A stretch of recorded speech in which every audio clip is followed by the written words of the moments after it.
সম্মানিত দর্শক সবাইকে স্বাগত। জিটিভি নিয়মিত আয়োজন জি ডায়ালগের সাথে আছি আমি অঞ্জন রায়। স্টুডিওতে আছেন তিনজন বিশিষ্ট অতিথি। প্রথমে আমাদের একটি প্রতিবেদন জিটিভিতে যেটি আপনারা দেখেছেন সংবাদে, সেটি দেখে শুরু করতে চাই আমাদের আজকের আলোচনা। ডেঙ্গু জ্বরে আক্রান্ত হয়ে মঙ্গলবার ঢাকা মেডিকেল কলেজ হাসপাতালে মারা যায় শিশু মদিনা এবং মনোয়ারা নামে এক নারী। দুপুরে মারা যান আমজাদ হোসেন নামে আরেকজন। আর উত্তর বাড্ডার AMZ হাসপাতালে মৃত্যু হয়েছে শিশু হাবিবার। রংপুর মেডিকেল কলেজ হাসপাতালে মারা যায় গাইবান্ধার পলাশবাড়ী উপজেলার হরিনারীর গ্রামের ৩ বছরের শিশু রিয়ানা। মঙ্গলবার ভোরে দিনাজপুর আব্দুর রহিম মেডিকেল কলেজ হাসপাতালে রবিউল ইসলাম নামে একজন মারা যান। তার বাড়ি ঠাকুরগাঁওয়ের রানীশংকৈল উপজেলায়। চিকিৎসকরা জানান ওই হাসপাতালে আরও 46 রোগী ভর্তি আছে। গতকাল যোগাযোগের পর 100 কিটস হাতে পেয়েছি। সেটি আসলে আমি চেষ্টা করছি যে অল্প অল্প করে দিয়ে যেন যারা জেনুইন তারাই পায়। চট্টগ্রামে নতুন করে আক্রান্ত হয়েছে 39 জন এবং এ পর্যন্ত মোট আক্রান্ত 387 জন। সোমবার সকাল 10টা থেকে মঙ্গলবার সকাল 10টা পর্যন্ত জামালপুরে ডেঙ্গু জ্বরে আক্রান্ত হয়ে হাসপাতালে ভর্তি হয়েছে আরও 7 জন। 32 জন রোগীকে আমাদের মেডিসিন ওয়ার্ডের ডাক্তার সাহেবরা সার্বক্ষণিক তদারকি করছেন এবং তাদের বিভিন্ন পরীক্ষা নিরীক্ষা আমাদের হাসপাতালে সরকারিভাবে বিনা পয়সায় করা হচ্ছে। এছাড়া মানিকগঞ্জে সোমবার থেকে মঙ্গলবার সকাল পর্যন্ত ভর্তি হয়েছে 25 জন। মোট রোগীর সংখ্যা দাঁড়িয়েছে 180-তে। নাটোরে চিকিৎসক ও ব্যাংক কর্মকর্তা সহ নতুন রোগী ভর্তি হয়েছেন 4 জন, রাজশাহীতে 16 এবং বগুড়ায় 25 জন। ঠাকুরগাঁয়ে 31 জন রোগী শনাক্ত হয়েছে। আমাদের ডেঙ্গু আপনার রক্ত পরীক্ষাটা করা হচ্ছে। এখানে সবচেয়ে বড় সমস্যা হচ্ছে আমাদের হয়রানিটা বেশি হচ্ছে। প্রচণ্ড পরিমাণ জ্বর উঠছে, মানে গা কাঁপানি শুরু হয়েছে, তারপর আপনার দাঁড়াইতে পারতেছে না, শুইতেও পারতেছে না। লাস্টে মনে করলাম যে মেডিকেলে যাই, যে দেখি হচ্ছে ডেঙ্গু হয়েছে কিনা। কুমিল্লায় বিভিন্ন হাসপাতালে নতুন করে 48 এবং খুলনায় 37 রোগী ভর্তি হয়েছে। Shamima Nasrin, GTV news. ফিরে এলাম স্টুডিওতেই। প্রতিবেদনটি দেখছিলাম। আমাদের সাথে আজকে আছেন সিনিয়র সাংবাদিক প্রণব সাহা, আছেন জনাব কামরুল হাসান খান, ডাক্তার কামরুল হাসান খান, প্রাক্তন উপাচার্য বঙ্গবন্ধু শেখ মুজিব মেডিকেল বিশ্ববিদ্যালয় কলেজ। আমাদের সাথে আছেন জনাব আদিল মোহাম্মদ খান, সম্পাদক ইনস্টিটিউট অফ প্ল্যানার্স। স্বাগত আপনার তিনজনকে। প্রণব সাহা, আপনার কাছে দিয়ে শুরু করি।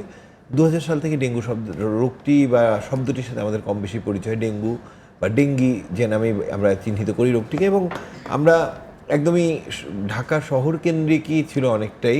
কিন্তু এবারে কিন্তু যে প্রতিবেদনটি আমরা আমাদের সহকর্মী দেখছিলাম, যে দেশের বিভিন্ন অঞ্চলেই এখন দেখতে পাচ্ছি আমরা যে ডেঙ্গুর রুগীদের পাওয়া যাচ্ছে। এদের অনেকে হয়তো ঢাকায় এসেছিলেন, সেখানে মশার কামড় আক্রান্ত হয়েছেন, এডিস মশা দ্বারা আক্রান্ত, এডিস মশা দ্বারা তারপর ফিরে গেছেন, এমনটি হতে পারে। কিন্তু আসলে যদি পুরো মানচিত্রের দিকে তাকাই, শঙ্কার জায়গাটি থাকে। দেখেন, এটা তো একটা দিক যে রোগীর সংখ্যা বাড়ছে, এবং আজকে যদি দেখেন আপনার মৃত্যুর সংখ্যাও একদিনে 24 ঘন্টায় সর্বোচ্চ 9 জন আমরা পেয়েছি। আজকে 24 ঘন্টা, গত 24 ঘন্টাকে বিকাল পর্যন্ত। তো এখন আপনি যেটি বললেন, দেখেন এডিস মশার লার্ভা বাংলাদেশে ঢাকা শহরে প্রথম পাওয়া গেছে 97-98-এ। এখন যে আমরা বলছি যে ডেঙ্গু রোগ আমরা যে পাচ্ছি জেলা শহরগুলোতে, তাকে ঢাকা থেকে রপ্তানি হলো, মশা কি উড়ে গেল? তা তো না। যেহেতু 97-98-এর আগে ঢাকা শহরেও লার্ভা ছিল না, এডিস মশা ছিল না। এখন জেলা শহরগুলোতে এডিসের লার্ভা আগে পৌঁছে গেছে কিনা তার কিন্তু গবেষণা নাই, তার কোনো পরিসংখ্যান নেই। ফলে এটা তো এখন আমরা নির্দিষ্ট করে বলতে পারবো না।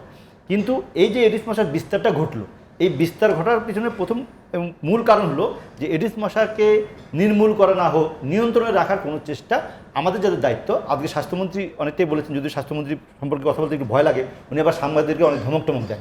তা উনি যে সাংবাদিকরা কখনো ধমকে তোয়াক্কা করে সাংবাদিকতা করে, বলছেন ওনার দায়িত্ব না, কেউ তো আমরা বলি নাই যে মশা নিয়ন্ত্রণের দায়িত্ব স্বাস্থ্য মন্ত্রণালয় বা স্বাস্থ্য বিভাগের। কিন্তু উনি সেই প্রসঙ্গেও বলেছেন যে মশা নিয়ন্ত্রণের দায়িত্ব আমার না। উনি নিজে তো উনি সাংবাদিকদের ধমক দিচ্ছেন, কিন্তু উনি যখন দেশের বাইরে যাচ্ছেন ওনার সম্পর্কে ত্রিমুখী তথ্য তার কর্মচারীরা দিচ্ছেন। সেটা হোক, কিন্তু আমরা বলতে চাই যে এই যে এখন আমাদেরকে দুইটি কাজ একসঙ্গে করা উচিত। একটি হলো মশা নিয়ন্ত্রণ, মানে উৎসস্থল। এটা কিন্তু আমরা অনেক আগে বলেছি। আমি গত বুধবার, আগের বুধবার, আরও 15 দিন আগে বলেছি যে মশার উৎপত্তিস্থল আমাদের প্রথম টার্গেট হওয়া উচিত। গতকাল আমি একদম দেখলাম যে বিশ্ব স্বাস্থ্য সংস্থা দিল্লির থেকে একজন বিশেষজ্ঞ তারা পাঠিয়েছেন ঢাকাতে, উনিও এসে বলেছেন এটা। এবং আজকে আমরা একটি রিপোর্ট দেখলাম যেখানে আমরা দেখছি যে গত মার্চ মাসে ঘনত্ব গুলশান বনানী এলাকায় মশার ঘনত্ব ছিল 37টি, সেই ঘনত্ব এখন বেড়ে হয়েছে 487টি। এবং এর প্রধান কারণ একটি উৎপত্তিস্থল পরিত্যক্ত টায়ার। দ্বিতীয় নির্মাণাধীন ভবনের বিভিন্ন ছাদ এবং সেখানে জমে থাকা পানি, এই কথাগুলো কিন্তু গত 15-20 দিন আগে থেকে বলা হচ্ছে।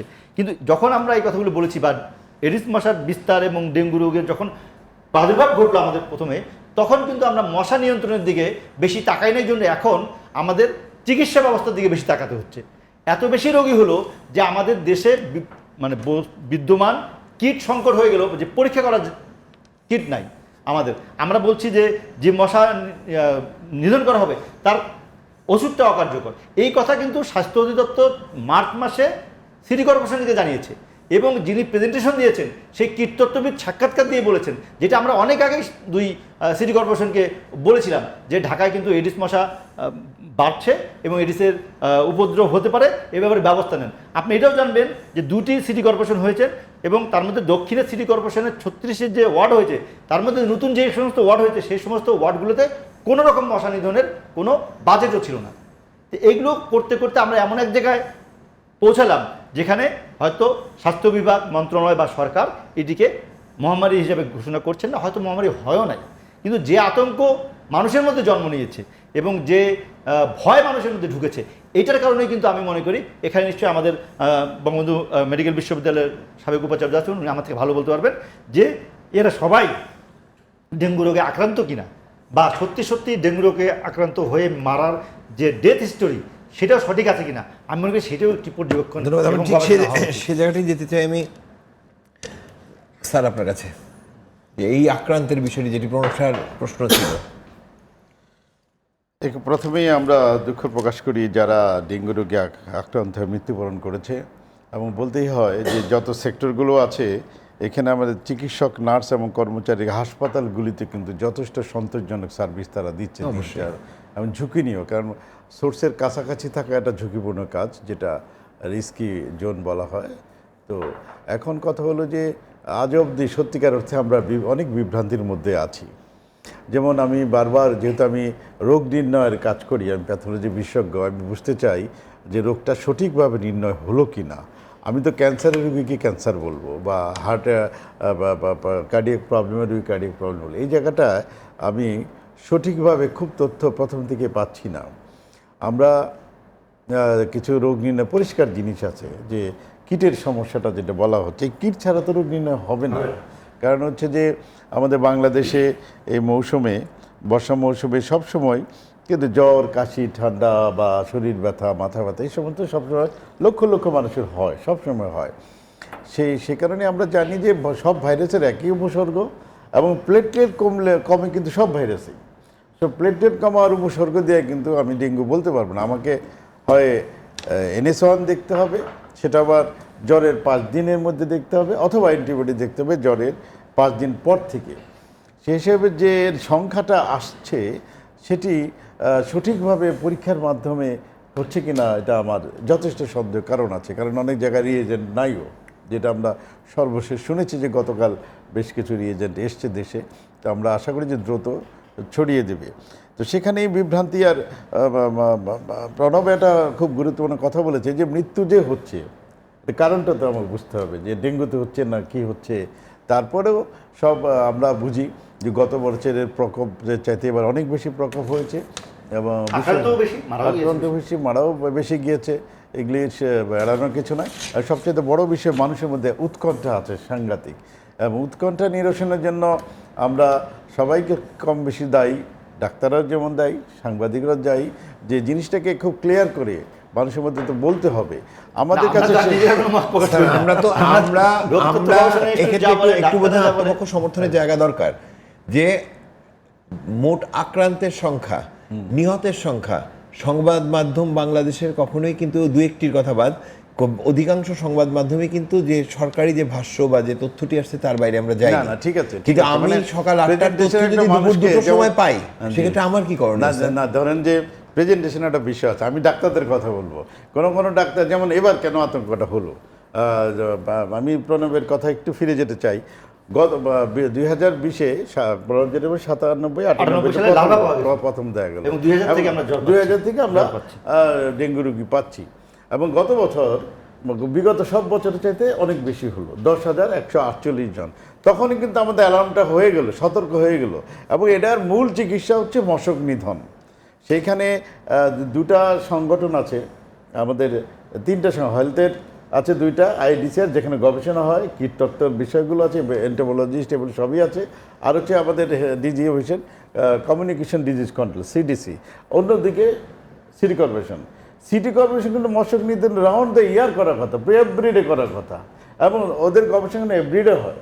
হ্যাঁ, সে কারণে গত বছর হয় না, এমনকি দুঃখজনক সিটি কর্পোরেশনে কোনো মানে কীটতত্ত্ববিদ নাই না, সে কারণে আমরা এই জায়গাটায় কিন্তু আমার যদি বেসিস থাকে ডিসিশন না, সেই বেসিসগুলো কিন্তু আগের থেকে গতবার বিশেষ করে বেশি হলো, পরের বার আরও বেশি হচ্ছে বেশি। আজকে যেমন আমরা দেখলাম ফিলিপাইনে তারা জরুরি ঘোষণা করেছে 622 জন মারা গেছে ফিলিপাইনের একটা অংশে। হ্যাঁ, দেশব্যাপী তারা জরুরি ঘোষণা করেছে বিকেলবেলাতে 622 জন মারা গেছে, এবং গোটা বিশ্বেই কিন্তু ডেঙ্গু প্রকোপটা বাড়ছে। ইতিমধ্যে আমাদের কাছে তথ্য যে বিশ্বের 111টা দেশে হয়, এবং প্রতি বছর 5 কোটি থেকে 50 কোটি রোগ আক্রান্ত হয়, এবং 10 থেকে 20 হাজার রোগী মারা যায় সাধারণত।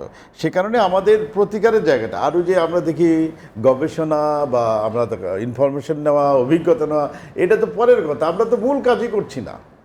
মূল কাজটা তো আমার মশক নিধন, আমার রোগ নির্ণয়ের ব্যবস্থা করা, আমার চিকিৎসা দেওয়া, এবং আমার পরিষ্কার পরিচ্ছন্নতা। এই ক্ষেত্রে চিকিৎসা বিশাল কোনো চিকিৎসা ব্যয়বহুল না বা বিশাল চিকিৎসা নয়, চিকিৎসা কিন্তু সিম্পল। তো সেই জায়গায় কিন্তু আমরা মূল কাজটা না করে আমরা গবেষণা করছি, আমরা অভিজ্ঞতা নিতে যাচ্ছি, এগুলো আমরা যোগান দেই।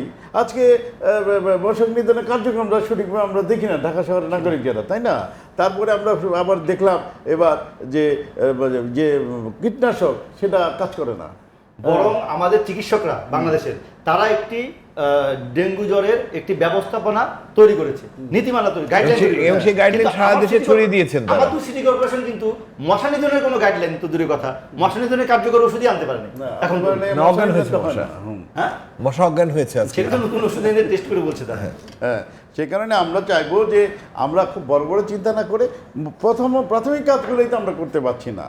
তো এখানে আমি বলতে চাই, আমি কিছুটা দাবি করতে চাই যে আমাদের হাসপাতালে ডাক্তার নার্স করে তারা কিন্তু সারাদিন রাত কাজ করছে, এবং তারা ঝুঁকি নিয়েও কাজ করছে, তারা অপরিসীম পরিশ্রম করছেন, এবং তাদেরকে স্যালুট জানাতে হবে। লিমিটেশন নিয়ে আজকে প্রথম ধাক্কাটা কি লাগছে, যেহেতু আমি যেটা বলছিলাম যে এবারের যে মানুষের মধ্যে আতঙ্ক বা উৎকণ্ঠা, যার প্রথম কারণটা কী হলো, প্রথমেই 5 জন রোগী মারা গেল, এটা মানুষকে করেছে। এবং ডাক্তাররা বলেছেন যে জ্বর হলেই ডাক্তারের কাছে আছেন, কারণ এবার এরকম তো অনেকবার হয়েছে। গত বছর 10,000-এর মধ্যে ডেঙ্গুও ছিল, চিকুনগুনিয়াও ছিল, বা ইনফ্লুয়েঞ্জা ছিল, মানুষ তো ওরকম ছিল না, পরীক্ষা নিরীক্ষা সেরকম করে নাই, সেখানে স্পেসিফিক। আবার সব জ্বরের মৃত্যু, মানে যেটি আপনি সেদিনও বলেছেন যে জ্বরের মৃত্যু মানেই ডেঙ্গুতে মৃত্যু নয়, না না না না, হবিগঞ্জের সিভিল সার্জনের কেস স্টাডিটি যেটি আমরা যদি সব দেখি, জ্বরই ডেঙ্গু নয়, পরিষ্কার।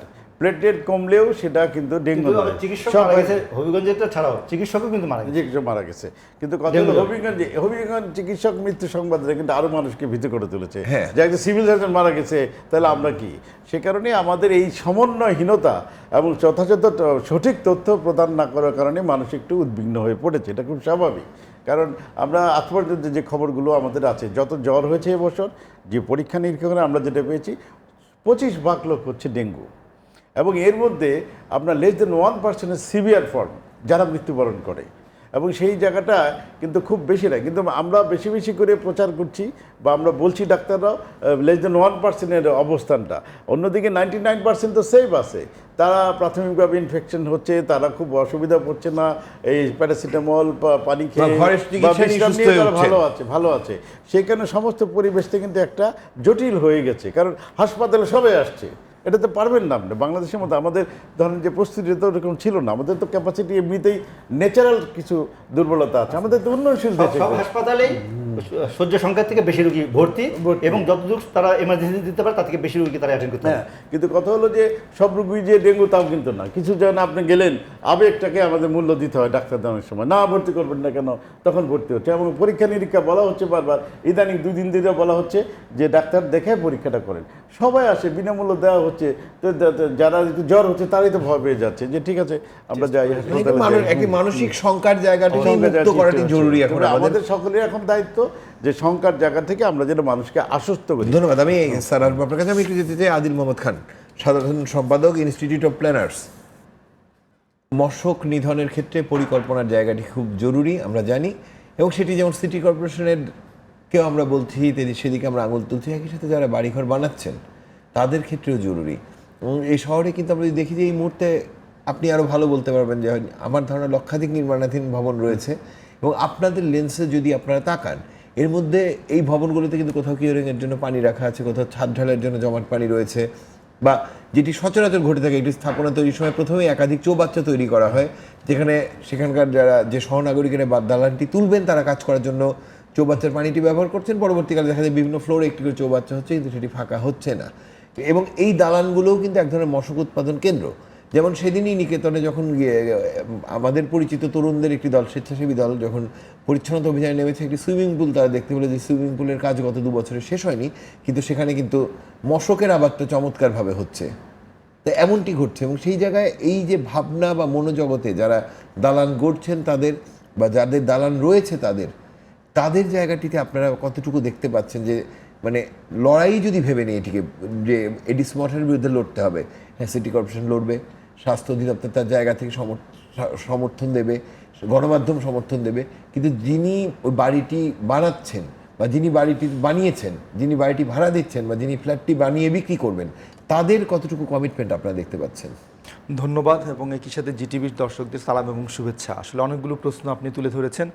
প্রধানতম বিষয় যদি আমরা আলাদা করি যে যার ঢাকা শহরে যতগুলো নির্মাণাধীন ভবন, সেটার কন্ডিশন কি সেখানে ভবন বা অন্যান্য স্থাপনা, জি, এবং অন্যান্য স্থাপনার কথা আমি আসছিলাম, সেটা হচ্ছে ঢাকা শহরে আপনি জানেন যে বাংলাদেশে বা ঢাকা শহরে প্রচুর প্রজেক্ট চলছে, নির্মাণাধীন প্রজেক্ট। তার মধ্যে সরকারি বিভিন্ন ধরনের কনস্ট্রাকশন ওয়ার্ক যেমন আছে, মেগা প্রজেক্ট আছে, এবং একই সাথে মেট্রো রেলের কার্যক্রম চলমান। তো আলটিমেটলি একটি শহরে, ঢাকার মতো শহর যেখানে পরিবেশ দূষণের দিক দিয়ে শহরটা সবচেয়ে পিছিয়ে আছে, সেই শহরে যখন একই সাথে উন্নয়ন প্রকল্প বিশাল স্কেলে চলে, ব্যক্তিগত পর্যায়ে এবং যখন গভর্নমেন্ট পর্যায়ে প্রজেক্ট চলে, আপনি জানলে অবাক হবেন, এই যে কোনো নির্মাণ প্রকল্প যখন তৈরি করা হয় তখন কিন্তু যিনি ঠিকাদার কর্তৃপক্ষ তার এক ধরনের রেসপন্সিবিলিটি, তার টার্মস অফ রেফারেন্সে থাকে। কিন্তু আমরা বিভিন্ন সময় অবগত হয়েছি এই ধরনের নির্মাণ কাজে তদারকির ক্ষেত্রে এই ধরনের ঠিকাদার কর্তৃপক্ষ সবচেয়ে বেশি গাফিলতির পরিচয় দেয়। তারা কিন্তু কনস্ট্রাকশনটা নিয়ে বেশি অডিট, কিন্তু এই যে নির্মাণ কাজের সময় মেনটেনেন্স, আশেপাশে ধুলাবালি পড়ছে কিনা, পানি জমছে কিনা, সেই ক্ষেত্রে যখন তাদের জিজ্ঞেস করা হয় তখন তারা বলে এটা আমাদের ইট পড়ে মানুষও মারা যায়। জি, ইট পড়ে মানুষ মারা যাচ্ছে।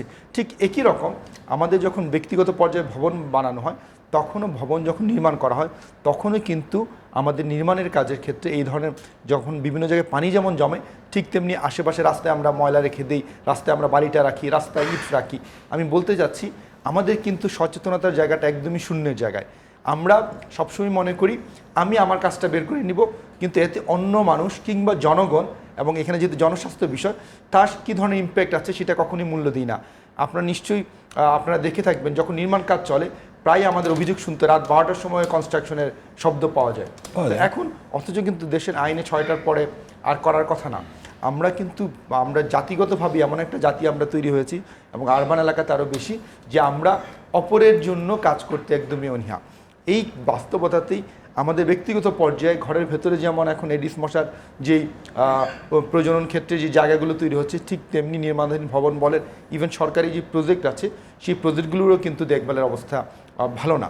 একই সাথে আপনি এর সাথে যোগ করতে পারেন শহরে এলাকাতে প্রচুর কিন্তু শিল্প এলাকা আনাচে কানাচে গড়ে উঠেছে, এবং শিল্প বর্জ্যের মাঝখানেও কিন্তু এই ধরনের এডিস মশার বংশবৃদ্ধির জায়গা থাকে। তো সামগ্রিকভাবেই পুরো শহরটাই আমরা কিন্তু মশকের ক্ষেত্রে স্পেসিফিক্যালি আমরা কিন্তু এমন একটা শহর তৈরি করেছি যেখানে কিন্তু শুধু এডিস না, এডিস এবং অন্যান্য সকল প্রজাতির মশাজি, সকল ধরনের মশাই কিন্তু উৎপত্তির একটা বিকাশমান জায়গা হয়ে গেছে ঢাকা শহর। যার ফলশ্রুতিতে আমরা বিচ্ছিন্নভাবে মার্চ থেকে শুরু করে অক্টোবর বা সেপ্টেম্বর পর্যন্ত মশক নিধন করব, অন্য সময়ে করব না, এই যে আমাদের যে চিন্তা, সেই চিন্তাটাই কিন্তু মনে হয় আমাদের এই যে জনস্বাস্থ্যের আজকের হুমকির জায়গার প্রধানতম কারণ। এই জন্য আমাদের সকল পর্যায়ে পরিষ্কার পরিচ্ছন্নতা কোনো মাসব্যাপী বা কোনো রোগ কেন্দ্রিক পরিষ্কার পরিচ্ছন্নতা থাকে না। এটা হচ্ছে একটা চর্চার বিষয়। এই চর্চার জায়গা থেকে কিন্তু আমরা সরে এসেছি। আর এবারের যে জনস্বাস্থ্যের যে হুমকিটা এসেছে, এটা কিন্তু আমাদের আরও অনেক বিষয়কে কিন্তু উন্মোচন করে দিচ্ছে। যেমন আমি যদি বলি আমাদের স্বাস্থ্যসেবার কী হাল, নগর এলাকাতে আপনারা জানবেন যে নগর এলাকাতে স্বাস্থ্যসেবাটা প্রজেক্ট কেন্দ্রিক করে রাখা হয়েছে। আপনি আপনার গ্রামে যান, আপনি দেখবেন একটা কমিউনিটি ক্লিনিক আছে, কিন্তু আপনি নগর এলাকায় আপনি যে যাবেন, আপনি একজন মধ্যবিত্ত মানুষ, আপনি যাবেন, আপনার জন্য কোনো ক্লিনিক নেই, কোনো সেন্টার নেই, আপনার বড় বড় হাসপাতাল আছে যার ক্যাপাসিটি অত্যন্ত কম, কিন্তু ওয়ার্ড ভিত্তিক যে কমিউনিটি পর্যায়ে যে স্বাস্থ্য সেবা কেন্দ্র, সেটা কিন্তু নগর পর্যায়ে সেই বিস্তারটা করা হয় নাই। নগর পর্যায়ে স্বাস্থ্যসেবার ধারণাটা এখনও ধরে রাখা হচ্ছে নিম্ন আয়ের মানুষ তাদেরকে কিছু স্বাস্থ্যসেবা কেন্দ্র তাদের জন্য করা হয়েছে। এই যে বড় সরকারি হাসপাতাল, জি আর বড় সরকারি হাসপাতাল, এর মাঝখানে কমিউনিটি পর্যায়ে যে সাধারণ মানুষ তার ছোটোখাটো প্রয়োজনে যে হাসপাতালে যাবে, ছোটোখাটো ডায়াগনোসিস করবে, এই জিনিসটা তৈরি করা হয়নি। দিনের পর দিন, বছরের পর বছর ধরে এই গল্পটা চলেই আসছে। এজন্যই যখন নগর পর্যায়ে, যেহেতু নগরে নিম্ন মধ্যবিত্ত মানুষ, মধ্যবিত্ত নিম্নবিত্ত মানুষ প্রচুর থাকেন, তাদের কিন্তু যাওয়ার জায়গাটা কিন্তু দেখা যায় যে আইদার আপনাকে প্রাইভেট হাসপাতালে যেতে হবে, আর না হয় অল্প কিছু সরকারি যে বড় হাসপাতালগুলো আছে সেখানে ভিড়টা অনেক বেশি। তো যার ফলশ্রুতিতেই আমাদের কিন্তু এই ধরনের দুর্যোগ বলছেন যে আঞ্চলিক জি ওয়ার্ড ভিত্তিক, এলাকা ভিত্তিক আপনাকে এই স্বাস্থ্যসেবা কেন্দ্রগুলো সরিয়ে দিতে হবে। আমাদের সরকারের অন্যতম বড় একটা দায়বদ্ধতার জায়গা হচ্ছে যে আমাদের যে প্রাথমিক স্বাস্থ্যসেবাটা দেয়া, এই প্রাথমিক স্বাস্থ্যসেবার ক্ষেত্রে সরকারের যে সফলতা, গ্রাম পর্যায়ে কিন্তু কমিউনিটি ক্লিনিকের মাধ্যমে সারা দেশব্যাপী একটা স্বাস্থ্যসেবার একটা নেটওয়ার্ক অলরেডি তৈরি করেছেন, কিন্তু শহর পর্যায়ে এটা এখনো প্রজেক্ট ভিত্তিক। শহরে মধ্যবিত্ত এবং নিম্নবিত্তদের দিকেও লেন্সটি ঘোরানো দরকার। জি এবং নিম্নবিত্তদের কাছে যে স্বাস্থ্যসেবাটা এখন দেওয়া হচ্ছে সেটাকে কিন্তু প্রাতিষ্ঠানিকীকরণ করা হচ্ছে না, প্রজেক্ট কেন্দ্রিক চিন্তা কিন্তু। এবং আমাদের যে পপুলেশনের যে রেশিও, সেই রেশিও অনুযায়ী যে পরিমাণ স্বাস্থ্যসেবা কেন্দ্র দরকার, সরকার একটা স্ট্যান্ডার্ড ঠিক করেছে গ্রামীণ এলাকাতে ৬,০০০ মানুষ হলে একটা কমিউনিটি ক্লিনিক থাকতে পারে। সেখানে আপনি যদি একটা ঢাকা শহরে যদি সেই ৬,০০০ মানুষকে স্ট্যান্ডার্ড ধরেন, এবং ৬,০০০ মানুষ কিন্তু ইন্টারন্যাশনাল স্ট্যান্ডার্ডেও প্রচুর, প্রাথমিক স্বাস্থ্যসেবা কেন্দ্রের জন্য ৫ থেকে ৬,০০০ মানুষ যথেষ্ট। তাহলে একটি শহরে প্রাইমারি হেলথ সেন্টার কত হাজার থাকার, এই শহরে ১-১.৫ শুধুমাত্র প্রাথমিক স্বাস্থ্যসেবা কেন্দ্র দরকার, যেখানে মানুষ আপনি যেতে পারেন। এটি আসলে আমরা নিশ্চয়ই একসময় দেখব, কিন্তু এখন এই বাস্তবতায় দাঁড়িয়ে আসলে বোধহয় বর্তমানটাকে রোখাটা বড্ড জরুরি। আমরা আসবো আলোচনায় প্রণব আপনার কাছে, কিন্তু সময় বলছে বিরতির কথা। সময়তে দর্শক যেমনটি থেকে প্রতিদিন তেমনটি জি ডায়ালগের নিয়ম মাফিক ছোট্ট একটি বিরতি, প্রত্যাশা জিটিভির সাথে, জি ডায়ালগের সাথে থাকবে। ফিরে এলাম জি ডায়ালগে, আমি অঞ্জন রায় যথারীতি আজকেও আছি আপনাদের সাথে। স্টুডিওতে আছেন আমাদের সাথে সিনিয়র সাংবাদিক প্রণব সাহা, আছেন জনাব কামরুল হাসান খান, প্রাক্তন ভিসি, বঙ্গবন্ধু শেখ মুজিব মেডিকেল বিশ্ববিদ্যালয়। আমাদের সাথে আছেন সাধারণ সম্পাদক ইনস্টিটিউট অফ প্ল্যানার্সের জনাব আদিল মোহাম্মদ খান। প্রণব সাহা, আপনার কাছে আসছি, প্রশ্ন করছি না, অনেকগুলো প্রশ্ন বোধহয় তৈরি হয়ে গেছে, এর ভিতরে উত্তর খুঁজি আপনার কাছে। না, উত্তর তো আরও অনেক প্রশ্ন কিন্তু থাকে। না, প্রশ্ন তো থাকবেই, কারণ যেভাবে ডেঙ্গুর বিস্তার এবার ঘটেছে এবং যত মানুষ এবার আক্রান্ত হলো এবং মারা গেল, সেটা তো সবাইকে উৎকণ্ঠিত করেছে, একই সঙ্গে কিন্তু ক্ষুব্ধ করেছে এই জন্য, কারণ দেখেন যারা এটা দায়িত্বপ্রাপ্ত, আমি একটু আগে বলছিলাম যে স্বাস্থ্যমন্ত্রী বলেছেন যে মশা মারার দায়িত্ব তার না, কেউ বলে নাই যে স্বাস্থ্য মন্ত্রণালয়কে মশা মারতে হবে, কিন্তু স্বাস্থ্যমন্ত্রীর যখন অসুস্থ হয়ে পড়ে তখন তার ঘাড়ে চাপে, কারণ সকল মানুষের চিকিৎসা স্বাস্থ্য সেবা পাওয়া একটা মৌলিক অধিকারের মধ্যে পড়ে, স্বাস্থ্য চিকিৎসা বাস্তবায়ন আমরা বলি, সেটা একটা মৌলিক অধিকারের মধ্যে। যখন আমি ডেঙ্গু রোগে আক্রান্ত হয়ে যাই, তখন আমার পরীক্ষার কিট থাকবে না, তখন আমার কি জানি বলে ওটাকে রিজেন্ট থাকবে না, এটা তো হতে পারে না। কারণ যেমন সিটি কর্পোরেশনে আমরা দায়িত্ব চাপাচ্ছি যে তারা কেন আগে থেকে মশা নিধনের উদ্যোগ নিল না, তাহলে আমার যে চিকুনগুনিয়া আক্রান্ত হয়েছিল গতবার, আমার যে ডেঙ্গু প্রতি বছর বাড়ছে 2000 সাল থেকে, তাহলে আমার সেই রিজেন্ট বলেন বা সেই কিটের সংখ্যাও তো আমার যথেষ্ট আছে কি না, বা বেশি থাকলেও বা অসুবিধা কী, সেইটা একটা ব্যাপার। যেমন এখন বলা হচ্ছে বারবার যে আর স্বাস্থ্যমন্ত্রী তো বরঞ্চ বলবে যে আমার মন্ত্রণালয় থেকে স্বাস্থ্য বিভাগ থেকে 3 মাস আগে বলা হয়েছিল সিটি কর্পোরেশনকে, এবং আমি এটাও দেখেছি কীটতত্ত্ববিদ কবিরুল বাসার উনি সাক্ষাৎকার দিয়ে বলেছেন যে আমরা প্রেজেন্টেশন দিয়েছি, যেখানে প্রধান দুই স্বাস্থ্য কর্মকর্তা ছিলেন সিটি কর্পোরেশনে। তারা যারা কীটতত্ত্ববিদ, তারা যদিও তিনি একটি বলেছেন যে উনি চাকরি করতেন একটা প্রজেক্টে, হানিফ সাহেবের আমরা চাকরি পেয়েছেন যখন মেয়র হয়েছেন সাদেক হোসেন কোকা, তখন সেই প্রজেক্টটাই বন্ধ করে দেওয়া হয়েছে, কীটতত্ত্ববিদরা কাজ করার যে প্রজেক্ট সেটি বন্ধ করা হয়েছে, সেটি আরেকটা বিতর্ক। কিন্তু আপনি মনে হয় জানতে চাচ্ছেন যে মানুষের যে ক্ষোভ থেকে দেখেন, মানুষ এখন যে কোনো কারো ছবি দেখলে গণমাধ্যম সহ গালি দেয় যে কেন এদের ছবি প্রচার করেন, এরা মশা মারতে ব্যর্থ, 2 মেয়রের কথা যদি বলেন, অন্যদের কথা বলেন, এবং দেখেন সত্যি যার মানুষের প্রতি দরদ আছে, যে মানুষের জন্য কাজ করেন, তিনি চোখের অপারেশন করতে গিয়ে শুধু লন্ডনে বসে দলের লোকের কাছে বলেছেন যে ফটো সেশনে কাজ করো, এবং ওয়ার্ড কমিশনার ওয়ার্ড কাউন্সিলররা কী করে। আমি আন্তরিক ধন্যবাদ জানাই যে প্রধানমন্ত্রী সেটি বলেছেন। এটি গত 2 সপ্তাহ আগে আমরা বলেছিলাম যে শুধু মেয়র কেন, প্রতিটি ওয়ার্ডে ওয়ার্ড কাউন্সিলররা আছে, প্রতিটি ওয়ার্ডে আওয়ামী লীগের নেতাকর্মীরা আছে, তারা যদি নামতো। কারণ দেখেন এডিস মশা যে সবসময় ফগিং মেশিন দিয়ে আপনাকে ধ্বংস করতে হবে তা না, উৎসস্থল ধ্বংস করতে হবে। উৎস কোথায়? পরিষ্কার পানি। উৎস কোথায়? পরিত্যক্ত টায়ার। উৎস কোথায়? উৎস কোথায়? ফ্রিজের পানি। উৎস কোথায়? এসির পানি, স্বচ্ছ পানি, অভিজাত পানি, সবাই বলা হচ্ছে। কিন্তু দেখেন এর সঙ্গে সঙ্গে আমরা যদি আবার দেখি 1-2টি ঘটনা আমাদের সামনে এসেছে যে ছাদ বাগান ধ্বংস করে দেওয়া হয়েছে, যে ছাদ বাগানের টবে পানি জমে যায়, পুরো ছাদ বাগান ধ্বংস করে দিয়েছে। এটি একটি আরেকটি ধ্বংসাত্মক কাজ। না প্রণব সাহা, আমি আপনাকে একটি কথা বলতে পারি যে যারা ঢাকা শহরে গাছপালা পালেন বা গাছপালা তৈরি করেন, তারা কিন্তু প্রত্যেকের যারা ছাদ বাগান করেন তারা পানি টবে জমতে দেন না, কারণ পানি অতিরিক্ত হলে গাছটি মারা যায় এবং যে ছাদটিতে বাগান নেই সেই ছাদটিতে পানি জমার সম্ভাবনা আরো বেশি থাকে, আর কারণ কেউ ওঠে না। আমরা যে গাছ ধ্বংস করেছি ঢাকা শহরে, প্রতিটি ছাদ যদি সবুজ হতো তাহলে যে জলবায়ু উষ্ণতার যে নেতিবাচক প্রভাব সেটা থেকে তো আমরা বাঁচবো। সেই জন্য তো ছাদ বাগান হতে হবে, এবং সেজন্য কিন্তু সিটি কর্পোরেশন বলেছিল ছাদ বাগান হলে ট্যাক্স কম হবে, তারা কর রেয়াত পাবে হোল্ডিং ট্যাক্সের ক্ষেত্রে। তা ছাদ বাগানের কোনো দোষ নাই, দোষ হলো সেই ছাদ বাগানটা পরিষ্কার আছে কিনা। আপনি এসিতে কোনো দোষ নাই, আপনি ফ্রিজ ব্যবহার করবেন তাতে কোনো দোষ নাই, কিন্তু আপনার বাসার ভিতরের এসির পানি জমে এডিসের লার্ভা হবে কিনা, এডিস মশার জন্ম হবে কিনা, আপনার এসি ঠিকভাবে পরিষ্কার করবেন কিনা, আপনার বাসায় কোনো অন্ধকার জায়গা রাখবেন কিনা, স্যাঁতস্যাঁতে জায়গা রাখবেন কিনা, সেটা তো নাগরিক হিসেবে আপনারও দায়িত্ব। একদমই তাই। সেই জন্য আমি খুব মেয়রকে দোষ দেবো না। কিন্তু দেখেন এখন খুব বেশি কলকাতার উদাহরণ টানা হচ্ছে।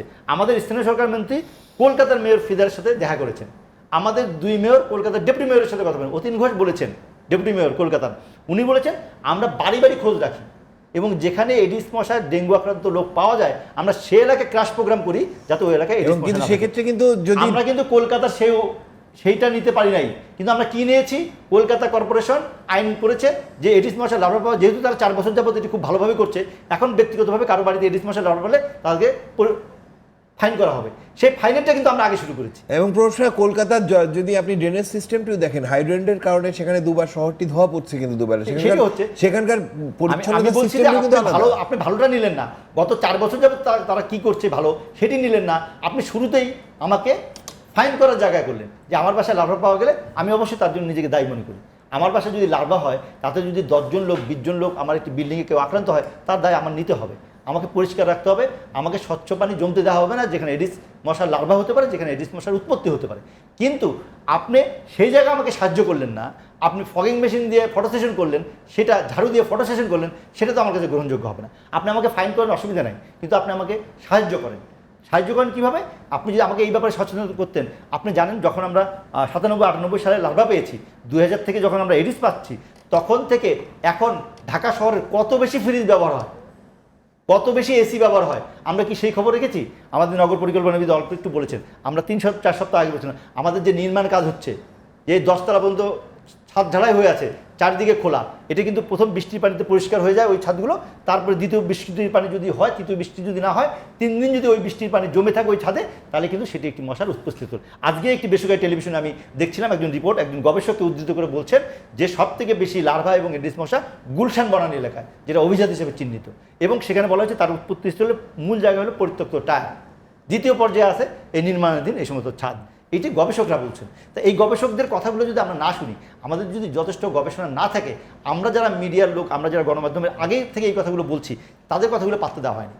এবং মশক নিধন যে একটা গুরুত্বপূর্ণ কাজ, আপনি যদি সিটিজেন চার্টার দেখেন ঢাকা সিটি কর্পোরেশনের উত্তর এবং দক্ষিণ, সেখানে অল্প কয়েকটি কাজের মধ্যে মশক নিবারণ আছে। এবং আপনি এটাও জানেন, অন্যদিকে আপনি দেখেন ঢাকা শহরে প্রণবদা, আপনি নিশ্চয়ই জানেন যে সেই অঙ্কটি যে মানে বেসরকারি খাতে মশক নিধনের বিভিন্ন সামগ্রী, সে কয়েল থেকে শুরু করে প্লাগ দিয়ে তরল যেগুলো মানে বিক্রি করা হয়, নাম ব্র্যান্ড উল্লেখ করছি না, তার বাজার কতশো কোটি টাকা। হ্যাঁ, এখন আমার মেয়র কি করলো, আমার দক্ষিণের মেয়র কি করলো, উনি একটি কোম্পানির এয়ারসোল করে বিনা পয়সায় বিতরণ করলেন, আমার কোনো আপত্তি নেই। কিন্তু আপনি যদি 5 ফুট বাই 5 ফুট ডিশ যদি কোনো বাসা যদি থাকে, পরিষ্কার পানি কোনো ছাদে জমে থাকে, সেখানে যে মশা হবে তা তো 5000 এয়ারসোল স্প্রে করে আপনি সেই মশা মারতে পারবেন না, এমনকি ফগিং করে মারতে পারবেন না। আমরা বলি সবসময় যে লার্ভিসাইডিং, মশার যখন সুপ্কিট অবস্থা থাকে, যখন ডিম থাকে, লার্ভিসাইডিং করতে হবে বেশি, এবং সেই লার্ভিসাইডিং হয় সকালবেলা। আপনি কি সকালবেলা, আমরা গণমাধ্যমে কি কোনো সকালবেলা খোঁজ নেই? আমাদের ক্যামেরাগুলো কি ফলো করে সিটি কর্পোরেশনের কর্মকর্তা কর্মচারীদেরকে যে সকালবেলা লার্ভিসাইডিং হচ্ছে কিনা? আমরা দেখি কি তারা তো কে কোন এলাকায় যাচ্ছেন সেই খবরটি পাঠান মাত্র। এবং অন্যদিকে আমি আপনার কাছে আসবো, আমি স্যার আপনার কাছে আসতে যাচ্ছি, খুব বা কষ্টের জায়গাগুলো থাকবে, কিন্তু যদি আমরা আক্রান্তের সংখ্যা দেখি, মৃত্যুর সংখ্যা দেখি, হয়তো আমাদের এক ধরনের আশঙ্কা থাকছে। কিন্তু মানে যদি স্বাভাবিক প্রকৃতি থাকে এবং যেভাবে এখন চেষ্টা চলছে মশক নিধনে, হয়তো নিশ্চয়ই সেই কার্যকরী ওষুধ আমরা পেয়ে যাব আশা করা যায়। এবং একই সাথে নাগরিকদের মানে ব্যক্তি পর্যায় থেকেও যে গুরুত্বটি দেওয়া দরকার, সেটিও কিন্তু এখন মানে একদমই হচ্ছে না। তা নয়, নাগরিকরা কিন্তু চেষ্টা করছেন তাদের নিজ নিজ বাড়িঘরগুলোকে মশক মুক্ত করার। এবং সেক্ষেত্রে আরেকটি ঝামেলাও রয়েছে যে অধিকাংশ এই ঢাকা শহরের মানুষ কিন্তু নিজের বাড়িতে থাকেন না। কেউ হয়তো ফ্ল্যাট কিনে থাকছেন একটি ফ্লোর নিয়ে, একটি ফ্লোরের কিছু অংশ নিয়ে, আর অধিকাংশই কিন্তু ভাড়াটে মানুষ। তাদের পক্ষে কিন্তু মানে ঢাকা শহরটি আর যাই হোক মালিক মানে বাড়ির মালিক বান্ধব শহর, ভাড়াটে বান্ধব শহর নয়। এবং সেক্ষেত্রে যদি কোনো ভাড়াটে খুব বেশি বলতে থাকে তার মালিককে যে আপনি এই জায়গাটা পরিষ্কার করেন, সেই ভাড়াটের কপালে জুটবে হচ্ছে বাড়ি ছেড়ে উঠে যাওয়ার 1 মাসের নোটিশ। এটিও আমরা জানি। নিজে ফ্রিজের নিচে পানিটা হয়তো পরিষ্কার করতে পারবো, হ্যাঁ, কিন্তু বিল্ডিং এর এসির পানি যদি কোনো কার্নিশে জমে থাকে এটা তো না না। এবং ইদানিং যে কার্নিশগুলো তৈরি হচ্ছে ছোট্ট দুটো ফুটো, স্যার আরো মানে স্থপতি ভাই আদিল ভাইও ভালো বলতে পারেন, ছোট্ট ছোট দুটো ফুটো পানি বের হয় নতুন স্টাইলে যে কার্নিশ, এবং সেই ফুটোগুলো হয়তো ময়লা আবর্জনায় বন্ধ হয়ে সেই জায়গাটা একটু খামার হয়ে গেছে মশা তৈরির, কিন্তু সেটি বাড়িওয়ালাকে বলার মতো মানে বলার পরে সেই ভাড়াটিয়ার কপালে কতটুকু কি জুটবে সেটিও কিন্তু ভাবার বিষয় রয়েছে। এবং এই জায়গায় বাড়িওয়ালাদের সতর্কীকরণের জায়গাটিতে বোধহয় কখনো কখনো কঠোর হওয়াও দরকার। ধন্যবাদ অঞ্জন। আমি আদিল সাহেবের দুইটা কথার পরিপ্রেক্ষিতে দুইটা জিনিস জানানো দরকার। ঢাকা শহরে কিন্তু প্রায় গোটা বেশি হেলথ সেন্টার আছে, এই হাসপাতালে সরকারি হেলথ সেন্টার আছে, আবার একটা আছে তেজগাঁতে একটা বড় ধরনের থানা স্বাস্থ্য প্রকল্প আছে, আর সিটি কর্পোরেশনে বেশ কয়েকটা হাসপাতাল আছে, ওদের মহানগর আছে। আরেকটি বিষয়ে সচেতনতার কথাটা আমরা বলি সবসময়, সচেতন হয়ে কোনো দেশ কিন্তু উন্নত হয় নাই। সচেতনটা হলো প্যাসিভ জিনিস, আপনি কাজটা করবেন, আপনাকে আমি সহযোগিতা করব। এখন সেই জায়গায় আমরা দেখি কোনো একটি প্রোগ্রাম কিন্তু কন্টিনিউটি নাই। এই যে ধরেন যে কি নির্মাণের জন্য বাড়িতে 2 দিন দেখলাম ফাইন হলো, তারপর আর দেখছি না। এটা হচ্ছে এত বাড়ি নির্মাণাধীন হচ্ছে না, আর কর্মী কতজন যারা ফাইন করবেন সেটিও তো বাস্তবতা। সেটা তো ঠিকই আছে, টাকা পয়সা আমাদের তো বাংলাদেশের টাকা পয়সার অভাব নাই। আপনার মানে আমাদের তো সেই জনবল কি আমাদের আছে যে প্রতিটি বাড়ির জন্য আমাদের 26 থেকে 30 কোটি টাকা বাজেট। আমাদের টাকার কিন্তু সমস্যা, আমাদের সমস্যা হচ্ছে যে পরিকল্পনাটা এবং অ্যাকর্ডিংলি বাস্তবায়নটা। তবে আমি একটু সবার সাথে নতুন একটু যোগ করতে চাই যে আমি মনে করি না, বিশ্বাস করি না সিটি কর্পোরেশন জানে না কি কাজটা করতে হবে। তাদের সব কাজই, তাদের পরিকল্পনা সবই আছে, তাদের সব যোগানো দেওয়া আছে সরকার থেকে, কিন্তু কাজটা হচ্ছে না। আমি খুব ভালো করে পড়েছি কলকাতার সিটির বিষয়টা। কলকাতা সিটির তারা কাজটা করছে এবং সেখানে স্ট্রং মনিটরিং, কাজ না করে কোনো উপায়, দুটো টিম একসাথে কাজ করছে, একদল আমাদের সমস্যা করছে। আমাদের সমস্যা যে আমরা কাজটা না করি, আমি এটা এড়াতে চাই। আমরা যতবার সিটি কর্পোরেশন কারোর সাথে কথা বলেছি, তারা বলছে তারা সারা বছর 2 বেলা লার্মিসাইড করে এবং ঢাকা শহরের আয়তন অনুসারে যত যে পরিমাণ মেশিনপত্র রয়েছে তাদের, সেটি দিয়ে হিসাব করলে তো আসলে 2 বেলা করে কি করে না বাড়ে। যদি 2 বেলা করতোই তাহলে ব্যক্তি খাতে বিভিন্ন অ্যাপার্টমেন্ট মালিক থেকে শুরু করে বিভিন্ন প্রতিষ্ঠানকে কেন এখন ফগিং মেশিন কিনতে হচ্ছে? সেই কারণে আমি যেটা বলি, এই জায়গাটা আমরা একটু গুরুত্ব দেওয়া উচিত আমাদের, যে একটা সিটি কর্পোরেশন বহু প্রাচীন সিটি কর্পোরেশন তো, এবং সেখানে এরা নানান দেশে বিদেশে প্রশিক্ষণ নেয়, বা ওখানে কিন্তু বিশেষজ্ঞ আছে, নানান ধরনের বিশেষজ্ঞ আছে।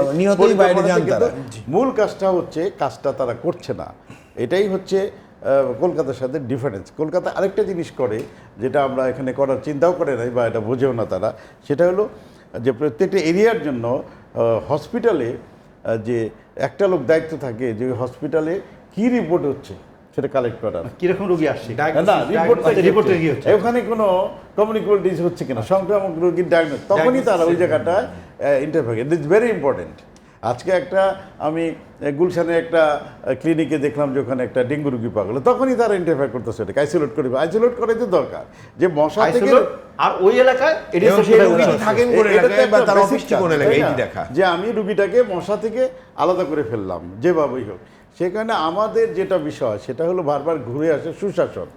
আপনি যত যাই বলেন, যত বলেন, আপনি যদি মনিটরিং করেন না করেন, অ্যাকর্ডিং মনিটরিং ফল্ট পেলে তাকে যদি অ্যাকশন না নেন, কোনো দেশে না, আপনি উন্নত দেশগুলোকে ছেড়ে দেন, লুজ করে দেন না, একটু 1 ঘন্টার জন্য লুজ করেন, আপনি দেখবেন একই দাঁড়াবে। So that this is very important, আমরা যে আবার 24 ঘন্টা আমাকে মনিটর করতে হবে, কোনো অন্যায় পেলে সেটা অ্যাকশন। আমরা সবাই যাচ্ছি হাসপাতালে, কত রোগী হাসপাতালে ভর্তি হয়েছে, ওয়ার্ড কাউন্সিলররা কি জানে তার এলাকার কত মানুষ ডেঙ্গু রোগে আক্রান্ত এবং সেইখানকার উৎসস্থলটা কোনটা?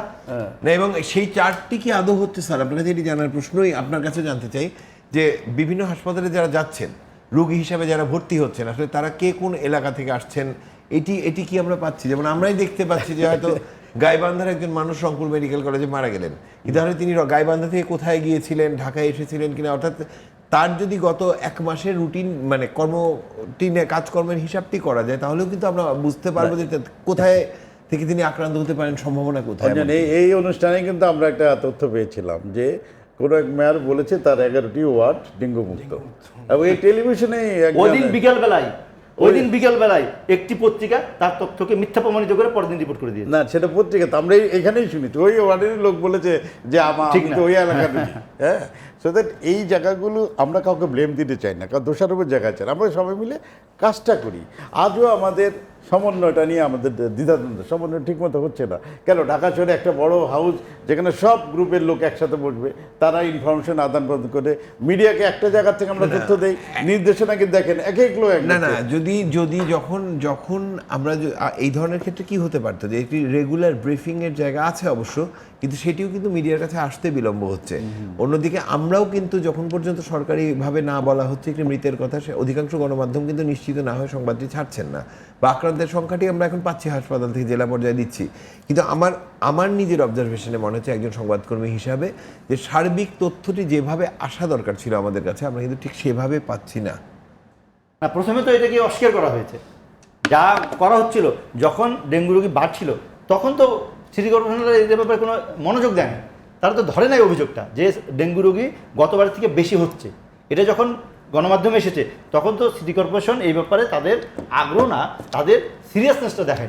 ধন্যবাদ প্রণব। আপনি আরেকটা প্রশ্ন করে আমি আদিল ভাইয়ের যাবো, যে ধরুন আমরা প্রথমেই সারা দেশের ডেঙ্গু নিয়ে আমাদের সহকর্মীর প্রতিবেদনটি দেখছিলাম, এবং সেক্ষেত্রে বিভিন্ন জেলা পর্যায়গুলো যদি দেখি, আমরা যে পরিমাণ মানে ঢাকা শহরের ডেঙ্গু নিধন, মশক মানে এডিস মশা নিধন ইত্যাদি নিয়ে কথা বলছি বা প্রতিনিয়ত টকশোতে কথা বলছি, কিন্তু আপনি যদি তাকিয়ে দেখেন, আমরা দেখছিলাম আমাদের সহকর্মীর প্রতিবেদনে বিভিন্ন জেলা পর্যায়ের যে অবস্থা সেখানে, এবং আপনি প্রণব সাহ বলেছে যে একসময় তো 98 সালে বা 97 সালের আগে এডিস মশা ঢাকাতে প্রথম দেখা গেল। সুতরাং এখন জেলা পর্যায়ে সেই এডিস নিধনের ক্ষেত্রে তেমন কোনো কর্মসূচির বা নিশ্চয়ই যেমনটি চলার তেমনটি, কিন্তু তেমনভাবে কি বিশেষভাবে ভাবনার কোনো তথ্য না, ঢাকা সিটি কর্পোরেশনই নাই যেখানে। এখন তো আমাদের সকল সিটি কর্পোরেশন, সকল পৌরসভার দায়িত্ব হবে তার নিজ নিজ এলাকায় এই পরীক্ষা চালানো যে ওখানে এডিস লার্ভা আসে কিনা, ওখানে এডিস মশার উৎপত্তি স্থল আছে কিনা, এই জরিপ তো এখন চালাতে হবে। আমি গত পরশুদিন 3টি জেলায় ঘুরে এসেছি, রংপুর, নীলফামারী এবং গাইবান্ধা, এবং আমি তো সবাই আমরা এইটা ফোকাস করছি যে কত রোগী আক্রান্ত হয়েছে, হাসপাতালে আছে, ওই এলাকায় এডিস মশার লার্ভা আছে কিনা। ওই সিটি কর্পোরেশন কি তা করছে? আমার বাংলাদেশের সবথেকে বড় সিটি কর্পোরেশন, সবথেকে বেশি অর্থ খরচকারী সিটি কর্পোরেশন এটি খোঁজখবর রাখতো না। এখন আমি ওই নীলফামারী পৌরসভা বা রংপুর সিটি কর্পোরেশনকে কী করবো? কিন্তু এটা ধরতে হবে এখন, কারণ আমরা বলছি যে এই এডিস মশা 400 মিটারের বেশি যায় না, তাহলে এডিস মশা কি ট্রেনে চলে গেল? আমাদের আজকে রিপোর্ট হয়েছে যে দিনাজপুর এক্সপ্রেস যে ট্রেনটি, স্বাস্থ্য বিভাগ থেকে রেলওয়ে মন্ত্রণালয়কে এবং সকল কিছু মন্ত্রণালয়কে বলা হয়েছে যে এই সমস্ত যানবাহনগুলোকে এটি মশা নিবারণী ওষুধ স্প্রে করতে হবে। কিন্তু আমরা আজকে রিপোর্ট করেছি যে ট্রেন যে যাচ্ছে প্রতিদিন তাতে কোনো মশা নিবারণী কোনো ওষুধ। ধন্যবাদ। আমি এইখানে একটু প্রণবকে, যে এডিস মশা ঢাকায় শুধু আছে বা ঢাকায় গ্রো করে এমন কোনো তথ্য আছে কি? ঢাকায় শুধু এডিস মশা ঢাকায় থাকে বা ঢাকায় গ্রো করে, মানে অভিজাত বলে হিসেবে ঢাকায় থাকে শুধু? না, এটা পাওয়া গেছিল বাংলাদেশে প্রথম ঢাকায় পাওয়া গেছিল। আমার যেটা কথা হলো, এরপরে চিটাগাং বা রাজশাহী বা বরিশাল বা অন্য কোনো জেলায় কেন হবে না এমন কোনো হতে পারে না, হতে পারে অবশ্যই। সেই কারণে এই জায়গা থেকে আমরা বেরিয়ে আসি। 1998 আগে আমাদের ছিল, আমরা গোটা দেশটিকে নিয়ে ভাবতে পারি, বোধহয় সমন্বিত কর্মসূচি দরকার। 1998 সালের আগে আমাদের ছিল না। ধন্যবাদ। আমি একটু আদিল ভাইয়ের কাছে যাই। জনাব আদিল, আসলে সারা দেশে এডিস বা ডেঙ্গু মশা ছড়িয়ে গেছে, এবং একই সাথে হচ্ছে যে সারা দেশে আক্রান্ত 64টা জেলা আক্রান্ত। এখন আজকে সরকার প্রধান থেকে একটা বক্তব্য এসেছে, আমাদের পরিচ্ছন্নতা অভিযান শুধু ঢাকা কেন্দ্রিক না, সারা দেশব্যাপী চালাতে হবে, এবং দেশব্যাপী শুধু ডেঙ্গু না, যে কোনো ধরনের মশার যেন বিস্তার না ঘটে, এবং পরিচ্ছন্নতা অভিযান চালাতে শুধু ডেঙ্গু না, যে কোনো কিছু সকল ধরনের আমাদের জনস্বাস্থ্যগত যে কোনো ধরনের ঝুঁকি মোকাবেলা সম্ভব। এখন শঙ্কার একটা জায়গা আছে, আপনি হয়তো অবহিত আছেন, গত 3 সপ্তাহ ধরে পৌরসভার কর্মকর্তা কর্মচারীরা কিন্তু তাদের বেতন নিয়ে সরকারের সাথে দেন দরবার করছেন, আন্দোলন করছেন, এবং পৌরসভাগুলো দেশের 328টি পৌরসভার কার্যক্রম একদম স্থবির। সেখানে কিন্তু এই যে তাদের যে পৌরসভার যে একটা আবর্জনা সংগ্রহের যে তাদের যে দায় দায়িত্ব, সেই দায় দায়িত্বটা কিন্তু পালন করা হচ্ছে না। সুতরাং দেশের 64 জেলার যে পৌরসভাগুলো আছে, সকল আরবান সেন্টারগুলোতে এখন বর্জ্য ব্যবস্থাপনা প্রায় শূন্যের জায়গাতে আছে। এই বাস্তবতায় আমাদের সেই এলাকাতে যেহেতু অলরেডি আমাদের অসুস্থ রোগী চলে গিয়েছেন, সুতরাং আমাদের একটা বড় ঝুঁকি আছে যে এই বছর অন্যান্য জেলাগুলোতেও আমাদের এই ধরনের ডেঙ্গু রোগীর সংখ্যা অনেক বাড়তে পারে।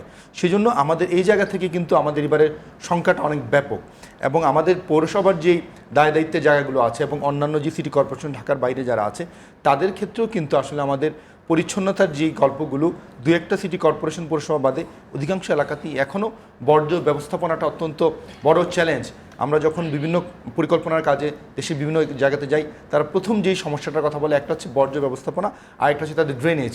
আপনি জানবেন যে ড্রেনেজ থেকে কিন্তু এই মশকগুলো উৎপত্তি হয়। এবং সেই ড্রেনেজ নিয়ে আসছি একদম শেষ 6 মিনিট আছে প্রণব সাহা। না, এটি অবশ্য ড্রেন না, এটি স্বচ্ছ পানিতে হয়, স্বচ্ছ ময়লা পানিতে হয় না। বদ্ধ কিউলেক্স হয়। না, ড্রেনেজের কিন্তু অনেক জায়গাগুলো হচ্ছে বদ্ধ, যে জায়গাটা বদ্ধ হয়ে এই যায় মাথা মতো বন্ধ হয়ে আছে। প্রণব দা একসময় গাপ্পি প্রচুর আলোচনায় ছিল। না, গাপ্পি মাছ এটা যখন মেয়র মোহাম্মদ হানিফ ছিলেন তখন গাপ্পি মাছ এটা ছাড়া হয়েছিল না, এবং গত এই যে গত বছর ছেড়েছিলেন, জি। এবং সেটিও একটি কার্যকর অন্যতম ব্যবস্থা। আপনি জানেন যে মশার কিন্তু ইন্টারকোর্সেরও একটা প্রতিরোধক ব্যবস্থা আমাদের ইউরোপ এবং আমেরিকাতে করেছে। এখন আমেরিকাতে এফডিএ তো এখন ভ্যাকসিনও একটি অনুমোদন করেছে, এবং সেটি হলো দ্বিতীয়বার আক্রান্ত রোগীর জন্য, প্রথমবার আক্রান্ত রোগীর জন্য না। এবং এই যে অবস্থাগুলো আছে এখন নিশ্চয়ই আমরা হ্যাঁ, ভ্যাকসিনটা আবার টেস্ট ফেল করে 2 মিনিট কিন্তু সময় প্রণব দা বলুন। আমরা মনে করি যে এই সতর্কতা সবার থাকতে হবে, এবং যেটি কামরুল হাসান বললেন যে যার যার দায়িত্বটা সেটি পালন করতে হবে। আপনি সিটি কর্পোরেশন, আপনার দায়িত্ব মশা মারা, আপনার দায়িত্ব আমাকে নাগরিক হিসেবে সচেতন করা এবং উদ্বুদ্ধ করা যাতে আমি নিজের বাড়ির জিনিসটাও, মানে আমার সিটি কর্পোরেশন বসে থাকা উচিত না যে এই বাড়িতে লাভ হবে আমি 1 লক্ষ টাকা ফাইন করবো। সিটি কর্পোরেশন উচিত এই বাড়ির লোককে শিক্ষিত করা, সচেতন করা, এবং তার তখনই সফলতা আসবে যখন একটির পর একটি অভিযান চালিয়ে 1 টাকাও জরিমানা করা যাবে না, এবং পাওয়া যাবে না। আমি তখন নিজের বাড়ি পরিষ্কার করব যখন আমি দেখবো যে সকাল সন্ধ্যা আমার এলাকায় সিটি কর্পোরেশন যথেষ্ট সক্রিয় আছে। আমার ওয়ার্ড কমিশনারকে আমি ভোট দিই, উনি আমার দেখভাল করবেন, উনি খবর রাখবেন মানে যে কোন আমরা বাড়িতে পরিষ্কার পরিচ্ছন্নতা ঠিক আছে কিনা। সেই সকালগুলোর জন্য অপেক্ষা করতে চাই যে সকালগুলোতে অন্ততপক্ষে মশা মারা অপেক্ষা না, আমি তো চাই সেই সকালটা আগামীকাল সকালটি এমন হোক যে প্রতিটি ওয়ার্ডে অন্ততপক্ষে মানুষের ঘুমটা ভাঙুক এই মশা মারার কারণ আজকে 9 জনের মৃত্যুর খবর দিনে দিয়েছি, একবার শুনি। আজকে 9 জনের মৃত্যুর খবর দিয়েছি, আমি জানি না আমাদেরকে কালকে কতজনের মৃত্যুর খবর দিতে হবে, কিন্তু আমি চাই কালকে সকালটা সেটা দেখতে যে সিটি কর্পোরেশন সক্রিয় আছে। একদমই তাই স্যার। না, আমরা যেটা হিসাবটা দেখতে পাচ্ছি আমরা যে এখন মধ্যে 27,000 রোগীর হিসাব দিয়ে পেয়েছি আমরা, সেই হিসেবে যদি আমরা মনে করি 300-400 লোক লেস দেন 1% ঝুঁকির মধ্যে সিভিয়ার ফর্মের, এবং এই লোকগুলোর যে সচেতন দরকার। 21,921 জন ফিরে গেছেন এর মধ্যে সুস্থ হয়ে ফিরে গেছে, এখন ঝুঁকির মধ্যে আছে 300-400 লোক। সে কারণে যদি আমরা এই লোকগুলি সময় মতো চিকিৎসার জন্য নেয় তাহলে কিন্তু আমাদের ভালো হয়ে যাবে। এবং ইতিমধ্যে আমরা এবারের আরেকটা বড় কারণ হলো মানুষ কিন্তু অনেক সচেতন হয়েছে, সেখানে তারাও যার যার মতো বেজান নিচ্ছে। এবং আমি মনে করি যে যারা দেখলেন তো 300-400 লোক ঝুঁকির মধ্যে আছে, বাকি সবাই কিন্তু নিরাপদ আছে এবং তারা আতঙ্কের মধ্যে আছে। আমার ধারণা ঈদ একটা বড় ওষুধ হিসেবে কাজ করে মানুষের মনোযোগ ওই দিকে চলে যাবে, তখন এই আতঙ্কটা একটু কমে মানে যাবে। মানসিক সংকট জায়গাটি কমে গেলে আসলে কাউন্সিলিং এর জায়গাটিও থাকবে। তোমার জন্য একটি তথ্য দেই, 2013 সালে 7 সপ্তাহে ব্রাজিলে 2,05,000 মানুষ আক্রান্ত হয়েছিল ডেঙ্গু রোগে, মারা গিয়েছিলেন মাত্র 10 জনের মতো। ফলে আতঙ্কিত হওয়া যাবে না, আতঙ্কিত হওয়া যাবে না, এটি হচ্ছে কথা। মেজরটা হচ্ছে জি স্যার। ডাক্তাররা অ্যালার্ট হয়েছে, এবং আশা করি সময়মতো রুগী হাসপাতালে গেলে আর তার মৃত্যুর হওয়ার কোনো কারণ নাই। ডেঙ্গুর মৃত্যুর হার কিন্তু খুবই কম। ধন্যবাদ। জি, আসলে আমাদের এটি যে জানবো। জনস্বাস্থ্যকে যদি আমরা প্রাধান্য দিই, আমাদের পরিষ্কার পরিচ্ছন্নতার কোনো বিকল্প নেই, সেটা হতে ওয়ার্ড ভিত্তিক এবং বাড়ি ভিত্তিক। আমরা যদি বাড়ি ভিত্তিক কার্যক্রমের সাথে সাথে যদি ওয়ার্ড কেন্দ্রিক এবং ওয়ার্ড কাউন্সিলরদেরকে সম্পৃক্ত করে সারা বছরব্যাপী যদি পরিষ্কার পরিচ্ছন্নতা অভিযানটা আমরা যদি এলাকা ভিত্তিক এবং নগর ভিত্তিক এবং এর সাথে সারা বাংলাদেশে ছড়াতে পারি, তাহলে কিন্তু এই ধরনের মশক না, যে কোনো ধরনের পতঙ্গবাহিত বা পানিবাহিত যে কোনো রোগ থেকে আমরা বাঁচতে পারবো, এবং এটা সারা বছরব্যাপী আমাদের চালানো উচিত। বছরব্যাপী দরকার। ধন্যবাদ প্রণব সাহা, ধন্যবাদ জনাব কামরুল হাসান খান, ধন্যবাদ জনাব আদিল মোহাম্মদ খান, সবাইকেই স্বাগত, সবাইকেই ধন্যবাদ আজকে অংশগ্রহণের জন্য। সমাজের দর্শক, আসলে আমরা অনেকগুলো বিষয় নিয়েই কথা বলছিলাম, এবং মূল বিষয় যেটি সেটি পরিচ্ছন্নতা। পরিচ্ছন্নতার জন্য যেমন সিটি কর্পোরেশনের কাছে আমাদের প্রত্যাশা রয়েছে, পরিচ্ছন্নতার জন্য যেমন অন্যান্য জায়গাগুলোর কাছে আমাদের প্রত্যাশা রয়েছে, ঠিক তেমনই কিন্তু পরিচ্ছন্নতার কাজটি নিজের ঘরেও দরকার। এবং নিজের ঘরটি পরিষ্কার রাখলে পরে বোধহয় একদিক দিয়ে স্বস্তি আসে যে আমার জায়গাটুকু আমি পরিষ্কার করেছি। তবে বাইরে থেকে তো মশা আসতেই পারে, সেই মশাটি কিন্তু মারতে হবে সিটি কর্পোরেশনকেই। অঙ্কটি এভাবেই যদি আমরা মেলাই, এবং আমরা অনেক সমালোচনা করতে পারবো এবং হয়তো করবো, কিন্তু বাস্তবতা হচ্ছে তার সাথে সাথে নিজেদের কাজটুকু করতে হবে। এবং নিজেদের কাজটুকু যদি করি, এবং আমরা যদি আতঙ্কিত হওয়ার জায়গা থেকে বের হয়ে আসি, যেটি স্যার তথ্য দিলেন, প্রণব সাহা সেটি তথ্য দিলেন, যেন আদিল